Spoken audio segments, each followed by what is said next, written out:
हमारे सभी मित्रों को मेरा सादर नमस्कार। मित्रों, उत्तराखंड बोर्ड की कक्षा 10 और 12 की संस्कृत विषय की जो परीक्षा होती है उसमें संस्कृत में प्रत्यय का प्रश्न पूछा जाता है। आइए मित्रों, आज के इस वीडियो में हम संस्कृत प्रत्यय के विषय में जानते हैं कि संस्कृत प्रत्यय क्या होते हैं और उनका प्रयोग वाक्यों में हम किस प्रकार से कर सकते हैं। वीडियो को ध्यान से देखें और प्रत्यय को अच्छे प्रकार से समझें और प्रत्यय का जो भी प्रश्न आता है उसको आप आसानी से कर पाएंगे। वीडियो को पूरा अवश्य देखें। मित्रों, संस्कृत प्रत्यय क्या होता है? प्रत्यय वे शब्द हैं जो किसी शब्द के अंत में जुड़कर नए शब्दों का निर्माण करते हैं, वो प्रत्यय कहलाते हैं। जैसे कि यहाँ पर भू जो शब्द है, भू धातु का शब्द है, उसमें कत प्रत्यय जुड़ गया तो ये भूतः बना।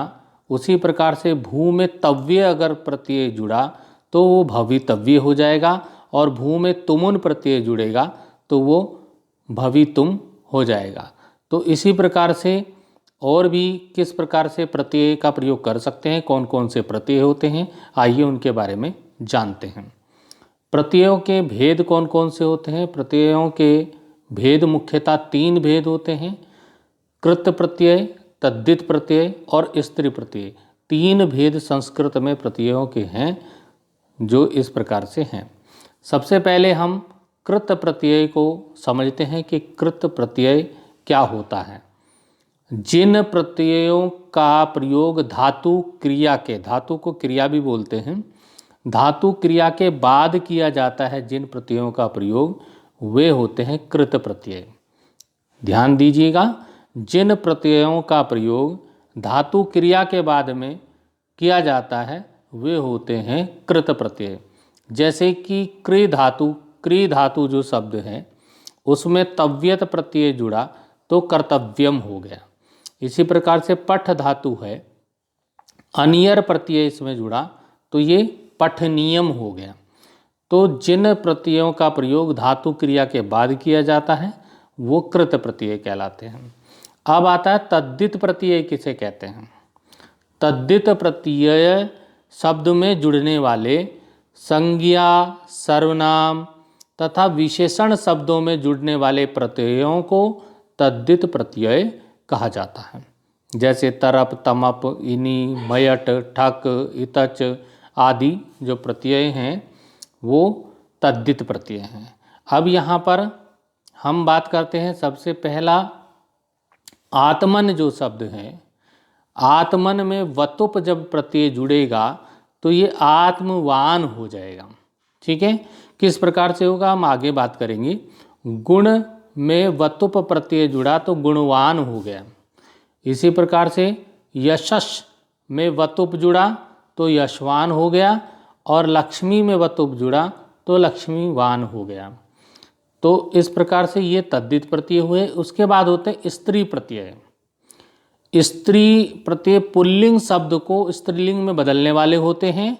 पुल्लिंग शब्दों में जिन प्रत्ययों को लगाकर स्त्रीलिंग या स्त्रीवाचक शब्द बनाए जाते हैं उन्हें स्त्री प्रत्यय कहते हैं। जैसे अज जो शब्द है उसमें टाप जब शब्द जोड़ देंगे, प्रत्यय जोड़ देंगे तो वो अजा हो जाएगा, यानी कि बकरा का क्या बन गया, बकरी बन गया। तो आप इस प्रकार के शब्द आप देख सकते हैं, स्त्री प्रत्यय हैं। अज, टाप, अजा, गुणिन, डीप, गुणिणी और देव, डीप, देवी और त्रिलोक, डीप, त्रिलोकी। तो इस प्रकार से जो स्त्रीलिंग पुल्लिंग को स्त्रीलिंग बना दे वो स्त्री प्रत्यय कहलाते हैं। मित्रों, अब विस्तार से समझते हैं अलग अलग प्रत्ययों को, किस प्रकार से उनका प्रयोग होता है। सबसे पहले हम कत्वा जो प्रत्यय है इसको देखते हैं कि कत्वा प्रत्यय का प्रयोग किस प्रकार से होता है। वाक्य में मुख्य क्रिया से पूर्व किए गए कार्य में पूर्वकालिक को व्यक्त करने के लिए धातु में कत्वा प्रत्यय का प्रयोग किया जाता है। अब ये जब कत्वा का प्रयोग होता है तो कत्वा का कत्वा प्रत्यय का प्रयोग कर या कर के अर्थ में होता है। कत्वा का मतलब कर या करके होता है। कत्वा प्रत्यय में से प्रथम वर्ण जो क है, अध क का लोप होकर केवल त्वा रहता है। ये समझ लीजिए, जो कत्वा है इसमें से जो आधा क है ये हट जाएगा और त्वा शेष रहेगा। जब शब्द बनकर के तैयार होगा तो त्वा रहेगा, ये ध्यान दीजिए। अध का जो है वो हट जाएगा और त्वा शेष रहेगा। अब किस प्रकार से रहेगा, यहाँ पर कुछ उदाहरण हैं, उनको हम देखते हैं। उदाहरण आपके सामने हैं। हमारे पास धातु है, प्रत्यय है, प्रत्यय युक्त शब्द है और उसका अर्थ है। तो जैसे अर्ज है, अर्ज में जब कत्वा जोड़ेंगे तो अर्जित्वा होगा। आप देखिए अर्जित्वा हो जाएगा। अर्जित्वा होता है कमाकर। अब इसमें आप देखिए कि कत्वा हमने जोड़ा तो अर्ज में कत्वा का त्वा शेष रहा, त्वा जो है शेष रहेगा। तो ईश कत्वा इष्टवा, ये कत्वा इसी में जुड़ गया। इच्छा करके। इसी प्रकार से कथ, तो कथयित्वा, कथयित्वा होता है कहकर। कथ, कत्वा, कथयित्वा और कहकर। तो ये बना। क्री धातु में जब कत्वा जोड़ेंगे तो कृत्वा बन जाएगा। क्री तो था ही और इसमें त्वा जुड़ करके कृत्वा होता है करके। तो इसका अर्थ क्या हो गया, करके। तो यहाँ पर त्वा यहाँ पर के कत्वा से लिया गया है। इसी प्रकार से कूप, कत्वा, कुपित्वा क्रोध करके। कुज कत्वा, कुजित्वा कूज कर।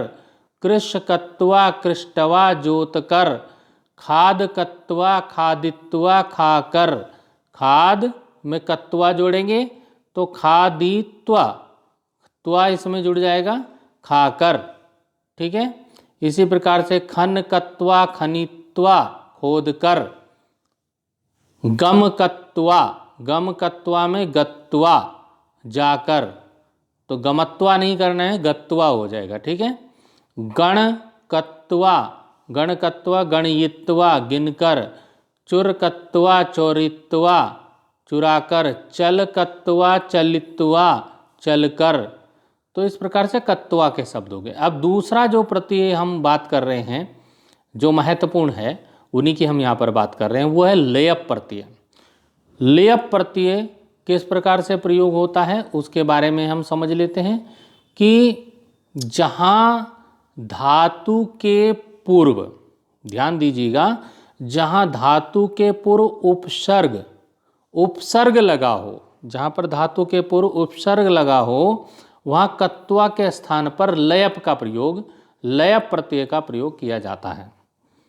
जहाँ पर धातु से पूर्व उपसर्ग लगा होगा वहाँ पर कत्वा के स्थान पर लयप का प्रयोग करते हैं। इसका अर्थ भी कर या करके के लिए होता है और कत्वा का मतलब भी कर या करके के लिए होता है। लयप प्रत्यय शब्द भी अव्यय के रूप में ही प्रयोग किए जाते हैं, इनके रूप में भी कोई परिवर्तन नहीं होता। तो लयप जो प्रत्यय है, जैसा कि मैंने बताया कि कर या कर के अर्थ में प्रयोग होता है।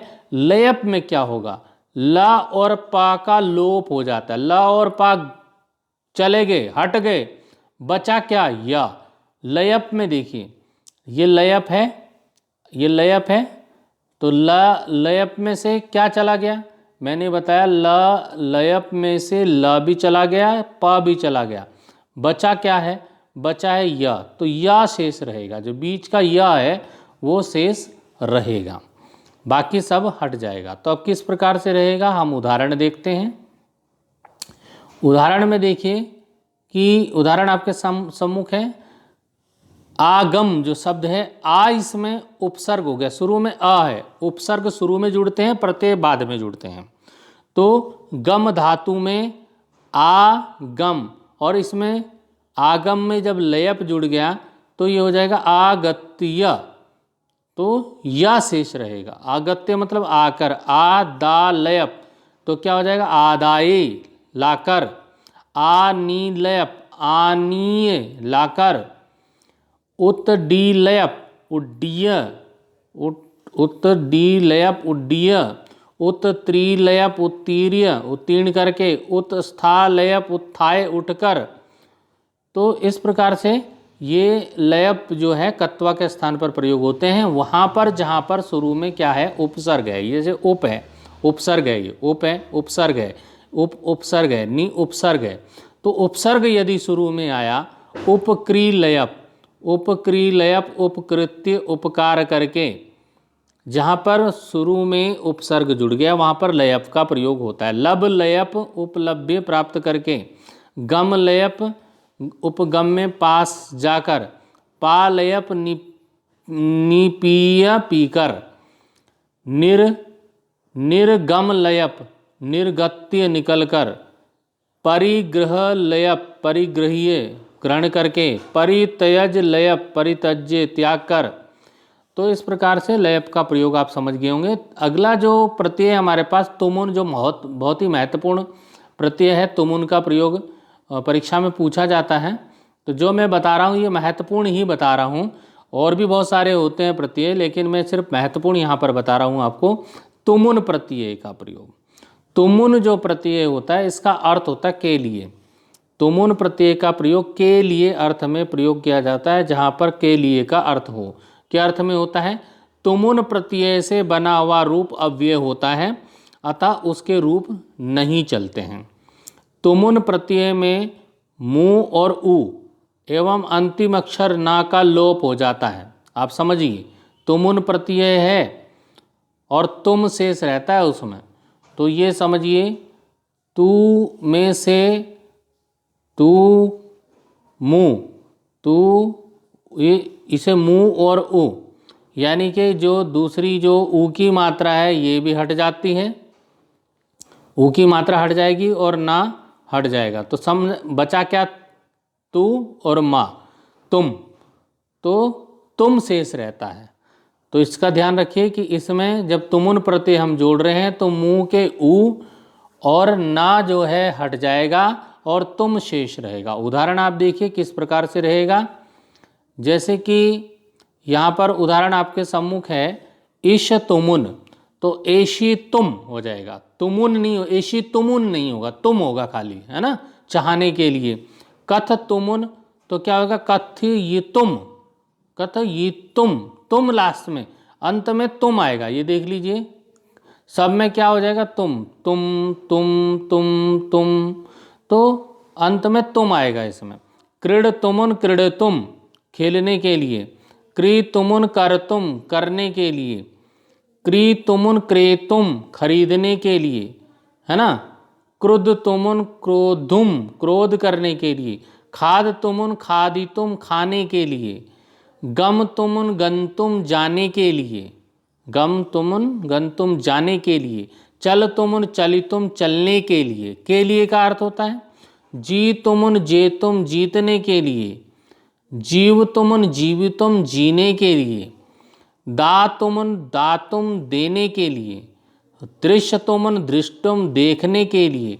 तो तुमुन प्रत्यय का प्रयोग के लिए होता है और तुम उसका शेष रहता है। अगला हमारे पास प्रत्यय है क्षत्रि प्रत्यय। अब क्षत्रि प्रत्यय में क्या होता है ये भी आप समझ लिए क्या होता है इसमें। वर्तमान काल में हुआ, हुई, रहा, रहे आदि का अर्थ का बोध कराने के लिए, ज्ञान कराने के लिए क्षत्रि प्रत्यय का प्रयोग किया जाता है। अभी किस प्रकार से होता है ये आप समझिए। एक कार्य को करते हुए जब साथ में अन्य कार्य भी किया जा रहा हो तो करता हुआ, करती हुई आदि अर्थ बताने के लिए परम इसमयी जो धातु है क्षत्रि प्रत्यय का प्रयोग उसमें किया जाता है और क्षत्रि के श और री का लोप हो जाता है, अत जुड़ता है। अत जुड़ता है, क्षत्रि का लोप हो जाता है, गायब हो जाता है। अब यहाँ पर इसके उदाहरण देखिए आप। उदाहरण जैसे अर्च शब्द है तो अर्च में क्षत्रि हमने जोड़ा तो अर्चत हो जाएगा। अर्चत का मतलब हुआ पूजा करता हुआ। अब इसका पुल्लिंग तो अर्चन होगा और स्त्रीलिंग इसका अर्चंती होगा। अब चलिए ईश में इसका क्या हो जाएगा, इसमें शत्र जोड़ा, इच्छत इच्छा करता हुआ, इच्छन इसका पुल्लिंग में हो जाएगा, इच्छन्ति इसका स्त्रीलिंग में हो जाएगा रूप। क्री में शत्र जोड़ा, क्री धातु में शत्र जोड़ा, कुर्वत हो गया करता हुआ, कुर्वन पुल्लिंग, कुर्वन्ति स्त्रीलिंग। क्रुद्ध में शत्र जोड़ा, क्रुद्धयत हो गया, क्रोध करता हुआ का इसका अर्थ हुआ, क्रुद्धयन पुल्लिंग हो गया, क्रोधयंती स्त्रीलिंग हो गया। तो इसी प्रकार से कथ में जोड़ा क्षत्रि तो कथियत हो गया कहता हुआ, कथियन कथियंती इसके पुल्लिंग स्त्रीलिंग रूप हो गए। क्रीड में क्षत्रि जोड़ा, क्रीडत हो गया खेलता हुआ, क्रीडन क्रीडंती इसके पुल्लिंग स्त्रीलिंग हो गए। गम में धातु में क्षत्रि जोड़ा तो गच्छत हो गया जाता हुआ, गच्छन गच्छन्ति इसके पुल्लिंग और स्त्रीलिंग रूप हो गए। अब आता है एक प्रत्यय, परीक्षा में पूछा जाता है सानच प्रत्यय। ये सानच प्रत्यय क्या होता है इसको भी हम समझ लेते हैं। तो वर्तमान काल में हुआ, हुई, रहा, रहे आदि अर्थ का बोध ज्ञान कराने के लिए सानच प्रत्यय का प्रयोग किया जाता है। अब एक कार्य को करते हुए जब साथ में अन्य कार्य भी किया जा रहा हो तो करता हुआ करती हुई आदि अर्थ को बताने के लिए आत्मनेपदी धातु में शानच प्रत्यय का प्रयोग किया जाता है।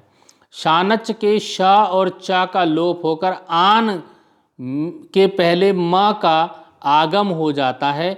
इस प्रकार धातु में मान का मान शब्द जुड़ता है। तो किस प्रकार से जुड़ता है आप देखिए, जैसे कि हमारे पास जो धातु रूप है वो है कंप। कंप में हमने प्लस कर दिया सानच, कंप में हमने क्या कर दिया सानच जोड़ दिया, तो ये क्या हो जाएगा कंपमान। ठीक है, इसका अर्थ हुआ कांपता हुआ। पुल्लिंग में कंपमाना हो जाएगा और स्त्रीलिंग में कंपमाना हो जाएगा।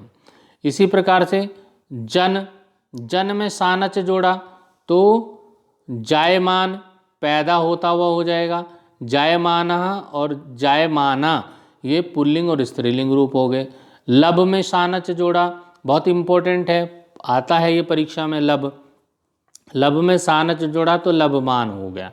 मुख्यतः लबमान लिखा जाता है प्राप्त करता हुआ, लेकिन अगर स्त्रीलिंग और पुल्लिंग आपके समझ में आ रहा हो तो लबमाना भी कर सकते हैं और लबमाना स्त्रीलिंग में हो जाएगा। वृद्ध सानच वर्धमान बढ़ता हुआ, वर्धमान और वर्धमाना ये पुल्लिंग और स्त्रीलिंग रूप हो गए। इसी प्रकार से वृत्त सानच में वर्तमान हो गया, विद्ध सानच में विद्यमान हो गया। तो इनके पुल्लिंग और स्त्रीलिंग रूप आपके सामने हैं, वर्तमाना वर्तमाना, विद्यमाना विद्यमाना। अब आते हैं हम अक्त जो प्रत्यय हो गया कत प्रत्यय।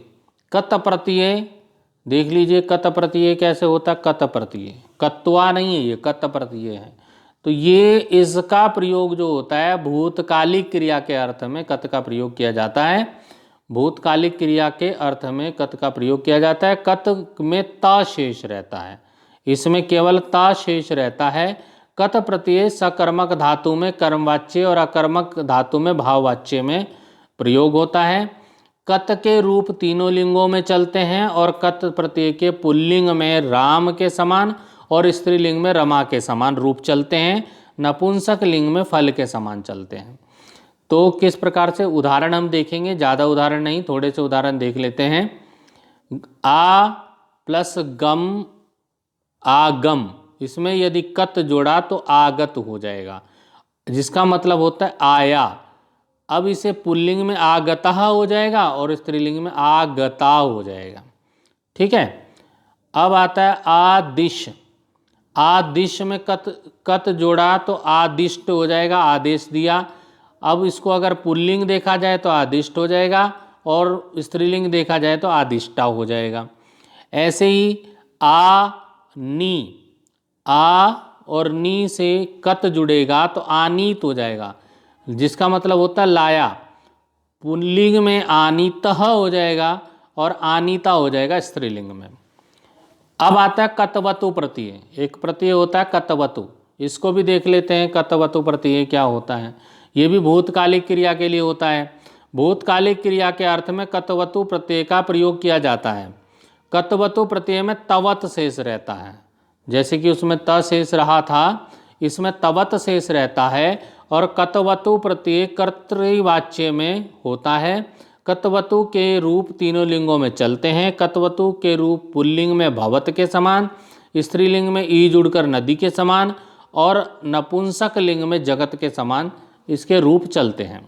तो जरा उदाहरण देख लेते हैं, जैसे कि आदिश, तो कतवतु जोड़ा आदिष्टवत, क्योंकि तवत इसमें शेष रहता है, आदेश दिया, और पुल्लिंग में हो गया आदिष्टवान। इसी प्रकार से आनी में कतवतु जोड़ा तो आनितवत हो गया, लाया आनितवान। अब हो गया आहारू, आरू में क्या हो जाएगा, कतवतु जोड़ा तो आरूढ़वत, चढ़ा आरूढ़वान। तो ये पुल्लिंग के रूप में बता रहा हूँ। इस कतवतु में इष्टवत, इच्छा की, इष्टवान। उपकृत, उपक्री जोड़ा कतवतु जोड़ा उपकृतवत, उपकार किया, उपकृतवान। तो इस तरह से रूप इसमें जुड़ जाते हैं। अब हमारे पास एक प्रत्यय आया तव्यत। तव्यत प्रत्यय में क्या होता है इसको भी देख लेते हैं। तव्यत प्रत्यय में क्या होता है? तव्यत प्रत्यय जो है इसका अर्थ होता है चाहिए या योग्य के अर्थ में इसका प्रयोग होता है, चाहिए या योग्य के अर्थ में। ठीक है। अब तव्यत प्रत्यय में ता का लोप हो जाता है और तव्य रहता है। ठीक है। लास्ट वाला जो ता है तव्यत का वो हट जाता है और तव्य ही शेष रहता है। तो ध्यान दीजिएगा उदाहरणों पे, जैसे कि कृतव्यत है तो कर्तव्य, ये हो जाएगा, तव्य है ना उसमें। तो आप देखिए कि कर्तव्य, तव्य इसमें शेष रहा, इसमें भी तव्य शेष रहा। तो कृतव्यत जो है कर्तव्य करना चाहिए और कर्तव्या हो जाएगा आपका पुल्लिंग में। ठीक है। स्त्रीलिंग में कर्तव्या हो जाएगा। तो कथ, कथ का तव्यत जोड़ा तो कथितव्य हो जाएगा, कहना चाहिए कथितव्या और कथितव्या, इस प्रकार से रूप बन जाएंगे। क्रुद्धतव्यत, क्रुद्धतव्यत का क्रोधितव्य, क्रोधित होना चाहिए तो क्रोधितव्य और क्रोधितव्या। तो इस तरह से पुल्लिंग और स्त्रीलिंग रूप बन जाएंगे। अब आता है क्रीतव्यत, क्रेतव्य, खरीदना चाहिए, खरीदना चाहिए का क्रेतव्या हो गया। गमतव्यत, गंतव्या, ये महत्वपूर्ण है, गमतव्यत आता है परीक्षा में। जाना चाहिए, गंतव्या पुल्लिंग में हो जाएगा। गृहतव्यत, गृहीतव्य, ग्रहण करना चाहिए तो गृहीतव्या हो जाएगा। तो इस प्रकार से इसमें तव्या शेष रहता है। अब आता है अनियर प्रत्यय, महत्वपूर्ण है परीक्षा की दृष्टि से। तव्यत प्रत्यय, अनियर प्रत्यय। तो अनियर जो प्रत्यय है इसमें क्या होता है, इसका अर्थ भी चाहिए के लिए होता है, जैसे कि तव्यत का होता है। तो इसका क्या है, चाहिए या योग्य के अर्थ में इसका भी प्रयोग होता है। अनियर प्रत्यय में र का लोप होकर के अनिय रहता है। जो अंत का र है अनियर, तो अंतिम र जो है वो हट जाएगा और अनिय शेष रहेगा। ठीक है। अनियर प्रत्यय के तीनों रूप तीनों लिंगों में चलते हैं। अनियर प्रत्यय में कर्ता में तृतीया और कर्म में प्रथमा विभक्ति का प्रयोग होता है, क्रिया कर्म के अनुसार होता है। अब यहाँ पर जैसे कि हमारे पास अर्ज है, तो अर्ज में जब अनियर जोड़ा तो अर्जनीय, अनीय जुड़ गया। बोलना चाहिए, अर्जनीय, अर्जनीया स्त्रीलिंग में हो गया। ठीक है। अब होता है ईक्ष, ईक्ष में क्या है, अनियर जोड़ा तो ईक्षणीय, देखना चाहिए, ईक्षणीय और ईक्षणीया, तो पुल्लिंग स्त्रीलिंग भी हो गए। कथ अनियर, कथ अनियर, तो कथ अनियर में क्या हो गया, कथ अनियर में कथनीय हो गया, कहना चाहिए, कथनीय, कथनीया, पुल्लिंग और स्त्रीलिंग हो गए। क्री अनियर महत्वपूर्ण है, करणीय, यह आता है परीक्षा में। तो अगर पुल्लिंग है तो करणीय हो जाएगा और स्त्रीलिंग है तो करणीया हो जाएगा। ऐसे ही गम वाला भी इसका महत्वपूर्ण है, गमनीय, गम अनियर गमनीय, और जाना चाहिए गमनीय और गमनीया। तो इस प्रकार से अनियर प्रत्यय भी आप समझ गए। एक प्रत्यय आता है इक्तिन प्रत्यय। कितिन प्रत्यय कैसा होता है इसे भी थोड़ा समझ लीजिए। भाववाचक संज्ञा बनाने के लिए धातु के साथ इक्तिन प्रत्यय का प्रयोग किया जाता है और इक्तिन प्रत्यय में ती शेष रहता है, क्री और न का लोप हो जाता है, वो गायब हो जाता है।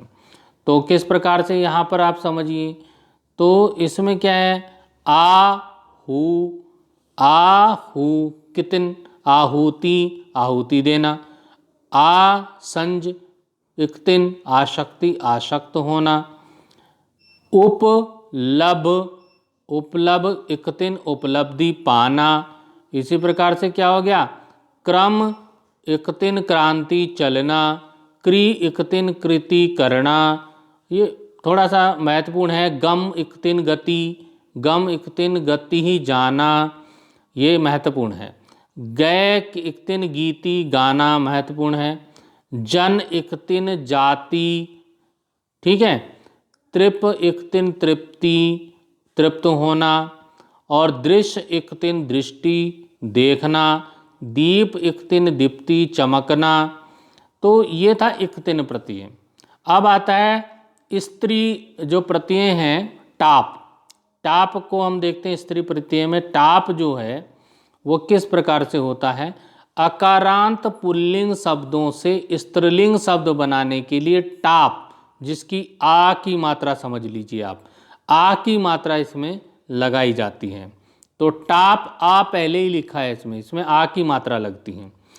तो टाप प्रत्यय के ट और पा का लोप हो जाता है, मतलब वो गायब है, आ शेष रहता है, केवल आ की मात्रा। तो अब देखिए उदाहरण हम देख लेते हैं। जैसे कि सरल है, सरल में टाप लगाया तो वो सरला हो जाएगी, ध्यान दीजिएगा, आ की मात्रा रहनी। अज में टाप लगाया तो अजा हो जाएगा। सुत में टाप लगाया तो सुता हो जाएगा, समझ रहे। सुत में टाप प्रत्यय लगाया तो सुता हो गया। प्रथम में प्रथमा हो गया। अश्व में अश्वा हो गया। आ की मात्रा लगाते जाइए बस, है ना। वृद्ध में वृद्धा हो गया। मंद में मंदा हो गया। ज्येष्ठ में ज्येष्ठा हो गया। टाप प्रत्यय में यही है कि आ की मात्रा लग जाती है। शूद्र में शूद्रा हो गया, ठीक है। चटक में चटका हो गया। शूद्र में शूद्रा, चटक में चटका, वत्स में वत्सा। तो इस प्रकार से ये आ की मात्रा लग जाती है। क्षत्रिय में क्षत्रिया और कनिष्ठ में कनिष्ठा। तो ये वाला आसान है, ये आप समझ गए होंगे। अब आता डीप प्रत्यय। डीप ये भी स्त्रीलिंग स्त्री प्रत्यय है। ऋकारांत और नकारांत पुल्लिंग शब्दों को स्त्रीलिंग में बदलने के लिए डीप प्रत्यय का प्रयोग किया जाता है, उसको जोड़ा जाता है। डीप प्रत्यय में डा और पा का लोप होकर ई शेष रहता है। री और अर हो जाता है, री का अर हो जाता है, ना में कोई परिवर्तन नहीं रहता। तो देखिए इसमें भी आप कर्त्री है, कर्त्री कर्तृ है तो कर्तरी हो गया डीप प्रत्यय से। दात्र का दात्री हो गया, मतलब ये भी स्त्रीलिंग बन गया ना। धात्र का धात्री हो गया डीप प्रत्यय लगने से। अभिनेत्र का अभिनेत्री हो गया। भ्रतृ का भ्रतृ हो गया। विधात्री का विधात्री हो गया डीप प्रत्यय लगने से। विधात्र का विधात्री हो गया। गुणीण का गुणिणी हो गया, ये इंपॉर्टेंट है गुणीण वाला। तपस्विन का तपस्विनी हो गया, ये भी इंपॉर्टेंट है। तो ये अकारांत पुल्लिंग शब्दों और कुछ जातिवाचक शब्दों में भी डीप प्रत्यय लगाकर स्त्रीलिंग बनाए जाते हैं, उनके भी हम उदाहरण देख सकते हैं। जैसे कि नद का नदी हो गया, इसमें ई की मात्रा लग गई ना। देव का देवी हो गया। गोप का गोपी हो गया। महिष का महिषी हो गया। शुकर का शुकरी हो गया, देखिए। मृग का मृगी हो गया। ब्राह्मण का ब्राह्मणी हो गया। और भयंकर का भयंकरी हो गया डीप प्रत्यय लगने के बाद। तो ई की मात्रा आ गई, ठीक है। अब एक प्रत्यय होता है मतुप प्रत्यय। मतुप प्रत्यय में, जो कि मतुप प्रत्यय तद्धित प्रत्यय में आता है, तो इसमें क्या होता है मतुप प्रत्यय में, मतुप प्रत्यय बहुत महत्वपूर्ण है परीक्षा की दृष्टि से। हाई स्कूल की परीक्षा के बोर्ड परीक्षा संस्कृत के पेपर के लिए तो बहुत ही महत्वपूर्ण है। तो मतुप प्रत्यय इसके प्रयोग के बाद शब्दों के अंत में पुल्लिंग शब्दों में मान या वान, स्त्रीलिंग शब्दों में मति और वती, नपुंसक लिंग शब्दों में मत और वत शेष रहता है। ध्यान दीजिएगा कि पुल्लिंग शब्दों में मान या वान लगता है, स्त्रीलिंग शब्दों में मति या वती लगता है और नपुंसक लिंग में मत या वत शेष रहता है। तो बहुत ही आसान है मतुप प्रत्यय। ये उदाहरण कुछ हैं, उनको हम देख लेते हैं। जैसे कि रूप शब्द है, रूप शब्द है उसमें मतुप शब्द प्रत्यय हमने जोड़ा तो पुल्लिंग में हो गया रूपवान, ठीक है, और स्त्रीलिंग में हो गया रूपवती और नपुंसक लिंग में हो गया रूपवत। तो इस प्रकार से रूप बनते हैं। जैसे कि बुद्धि में मतुप जोड़ा तो बुद्धिमान, श्री में मतुप जोड़ा तो श्रीमान, रस में मतुप जोड़ा तो रसवान, यश में मतुप जोड़ा तो यशवान। और इसी प्रकार से क्योंकि स्त्रीलिंग में वती या मति होता है तो आप देखिए रूपवती, बुद्धिमती, श्रीमती, रसवती, यशवती। और मतवत नपुंसक लिंग में बताया तो रूपवत, बुद्धिमत, श्रीमत, रसवत, यशवत। तो इस प्रकार से रूप होते हैं। अब एक प्रत्यय आता है तल प्रत्यय, इसको भी देख लेते हैं। कभी कभी परीक्षा में इसको भी पूछ लिया जाता है। तो तल प्रत्यय इसका प्रयोग सामान्यतः विशेषण से भाववाचक संज्ञा बनाने के लिए किया जाता है। इसका प्रयोग होने के बाद अंत में ता शेष रहता है। ता रहेगा, बस ध्यान रखना, तल में रहेगा ता। जैसे कि हो गया लघु का लघुता, मूर्ख का मूर्खता, मित्र का मित्रता, विचित्र तल पवित्रता, पशु तल पशुता। तो ता शेष रहता है, बिल्कुल आसान है, इसको आप ध्यान रख लेंगे। तो इस प्रकार से हमने जो है यहाँ पर कुछ प्रत्यय जो महत्वपूर्ण प्रत्यय हैं उनका अध्ययन अपने इस वीडियो में किया।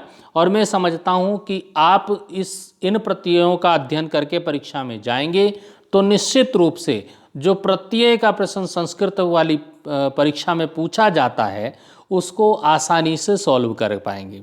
मित्रों, फिर मिलेंगे अगले वीडियो में। अभी के लिए धन्यवाद।